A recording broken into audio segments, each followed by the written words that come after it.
প্রিয় নোয়াখালীবাসী, আসসালামু আলাইকুম। আমি আজকে আপনাদেরকে পরিচয় করিয়ে দিব নোয়াখালীর সদর উপজেলার মান্নাননগর চৌরাস্তা বাজারের পূর্ব পাশেই বাসার শিল্প কুটির সাথে এটি অবস্থিত। একেবারে আহ, যদি জানিয়ে রাখি যে সোনাপুর যে আঞ্চলিক টু লাইন সড়কটি রয়েছে সেই সড়কের পাশেই বাসার শিল্প কুটিরতে আপনাদের ঘরের সকল ধরনের পণ্য পাবেন। আমি এই মুহূর্তে সরাসরি সবুজ টিভি চ্যানেলের ক্যামেরার ফ্রেমে দেখানোর চেষ্টা করছি। আমরা এখন কথা বলবো যে এখানকার বাসার শিল্পকুটির যিনি আসলে পরিচালক আর এবং অভিজ্ঞ কারিগর, আমরা তার সাথে একটু কথা বলার চেষ্টা করবো। আসসালামু আলাইকুম, আপনার নাম? ওয়ালাইকুম আসসালাম, মোহাম্মদ আবুল বাশার।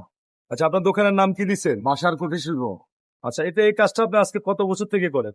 এটা প্রায় 20-25 বছর। 20-25 বছর থেকে। জি আপনি নিজেই কারিগর? জি আচ্ছা, আপনি নিজে বানাই নিজে বিক্রি করেন? জি। এটা কি অর্ডারের মাল বানান নাকি? অর্ডারে বেশি বানানো হয়। অর্ডার। কেউ যদি অর্ডার করে তাহলে বানায় দেন, আর হ্যাঁ। যেগুলো ঝুলিয়ে মুরগি- রাখছেন সেগুলো হচ্ছে রেডিমেড বিক্রি করেন? মুরগি ব্যবসাদের খাঁচা তৈরি করি। আচ্ছা আচ্ছা। তো আপনার কন্ট্যাক্ট নাম্বারটা বলা যাবে? হ্যাঁ, 01843211638। এই নাম্বারে যদি কারো প্রয়োজন হয় আপনাকে ফোন দিলে আপনি হোম ডেলিভারি দেন কিনা? হ্যাঁ, ডেলিভারি দেওয়া হয়। আচ্ছা আচ্ছা, ধন্যবাদ।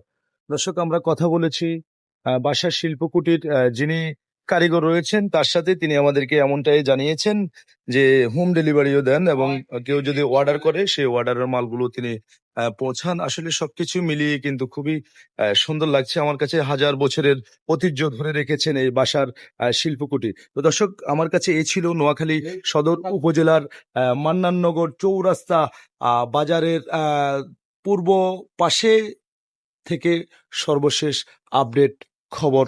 দর্শক।